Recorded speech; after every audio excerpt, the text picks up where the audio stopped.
everybody, today I'm going to be reviewing this custom underbust corset made by April of Tighter Corsets, who is based in Duval, Washington in the United States.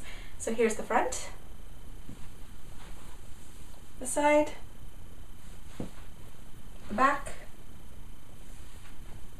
and the other side. This corset was designed to fit me, so the measurements are a little bit moot, but for anybody wondering about the length here, the center front here is 13 inches, and at the shortest part from under the breast to the top of the hip here is about 9 inches. The pattern of this corset is actually a heavily modified version of one of the antique patterns in Atelier Sylphe's shop, so I believe this is reference R. And when you look at the pattern, it looks like an overbust corset. It is an antique overbust corset, so you can see some of the nods towards that pattern. The very Victorian hourglass silhouette to this, the shape of the panels here.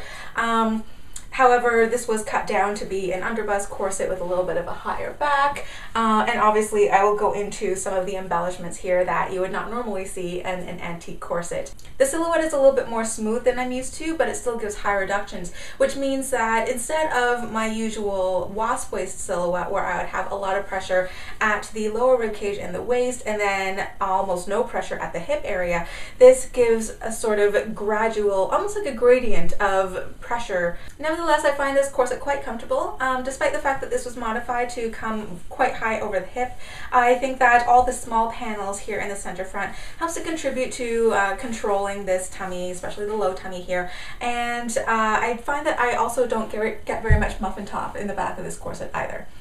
So here's the corset laying flat, and for the materials of this, the fashion fabric is this Dupioni silk. If you go onto Silk Baron and look for Beacon Hill, it's this color. So it's this beautiful sort of plum purpley color. I believe the strength fabric is coutil as an interlining, and then on the inside here, it has a floating lightweight cotton lining. And I love the fun color scheme of this floating liner. I did not choose the liner, but I think it goes really nicely with the rest of the corset, and it's really fun. Also, the panels had been assembled so that this line here runs through the waistline of the corset, which I thought was a pretty cool touch. And this is what the tag for Tighter Corsets looks like, so you can see the way you should be held and the cleaning information on the back. And for the pattern, it is a 9-panel pattern, and it's actually very easy to see the panels here because they're all separated by this metallic gold leather piping here. So you can see 1, 2, 3, 4, 5, 6 kind of brings you to the hip area, and then 7, 8, and 9 makes the back. Actually, this 6th panel here kind of straddles that where a side seam would be. So you have a lot of very narrow panels in the front here and a lot of bones in the front, which I believe contributes to a nice supportive and flat front, whereas the back is a little bit more lax. For the actual construction of this corset, I do believe that the Dupioni silk fashion fabric and the coutil have been flat lined together. The panels seem to have been assembled using a top stitch, so it's at least double stitched in here, and you can see that the piping was laid down between the panels, and it is at least single boned on the seams, and on some of these more narrow panels it doesn't have double bones. Obviously there's not really a lot of room for that, but in some of these wider panels here you can see that there are additional bones in the middle of the panels just to give it a little bit more support. And like I said before, on the inside it has been finished with a floating liner here, so it's not attached except at the front and back. I feel that there is a waist tape in this corset. It might not be totally visible to you guys, but I can feel the faint outline of it underneath this lightweight floating liner here. So it is invisibly stitched in between the layers, and I can feel that it's 1 inch wide and it's running through the width of the inside of this corset. So here's a close-up of the binding, and it's made from bias strips of matching Beacon Hill Dupioni silk. It's machine stitched on the outside, and it's very neatly hand finished on the inside, so kind of a couture finish. Even the edges here at the corners is very, very neat, very well done, and you can see when I put the corset together at the top and bottom, it matches up quite nicely. And while I have you here for the close-up, here is what the little arrow flossing looks like. Just 4 of them at the top and the bottom and the center front here, so it doesn't overwhelm the rest of the corset. And the piping here made from strips of metallic gold leather in here. There's no Modesty panel in the back of this corset, nor is there a Modesty placket, but I didn't think to request any. However, if Modesty panels are an absolute requirement to you, it's a must, then I'm sure you could email April during the commission process and she would not have a problem adding one for you. However, I don't know if that would require any type of markup. The busk in my corset is 12 inches long. It's a standard flexible busk, so 1/2 inch wide on each side.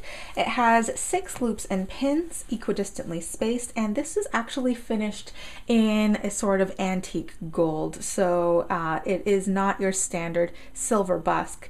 It's been covered over so that it matches the rest of the hardware of this corset and also the gold piping here, so I thought that was a really nice touch.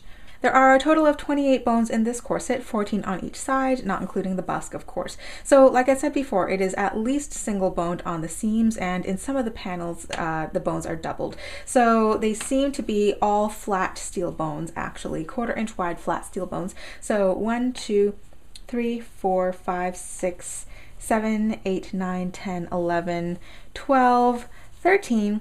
And then right at the very back here is a 1/2 inch wide flat steel bone on the outer edge of that grommet area there. Here's a close-up of the grommets in the back of the corset. There are a total of 24 of them, 12 on each side.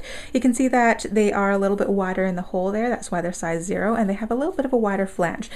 They are more or less equidistantly spaced. It might give a little bit more control in the corset to have a couple of them just a little bit closer at the waistline, but these seem to be very good quality. None of them are popping out. I don't see any fraying happening around the fabric around the grommets here. The ribbons glide very smoothly through them. And here's a close-up of the back of the corset, so you can see that there are a couple of splits here and there, but they actually don't catch on the ribbons, so I don't mind them. They don't seem to be coming out in any way, so I have no complaints about them. The grommets, I forget if I had mentioned this before, but they are also finished in this antique gold to match the other hardware and embellishments of the corset. The custom underbust corsets from Tighter Corsets starts at $300 US. So this concludes my review of the custom underbust corset by Tighter Corsets based off of reference R pattern from Atelier Sylphe. I hope you enjoyed this review and you learned something new. If you did, please remember to click that like button, help support the channel. If you have any comments or questions, feel free to leave a comment down below. I'd be happy to get back to you or forward your questions to April. And I will see you all next week for another video. Bye!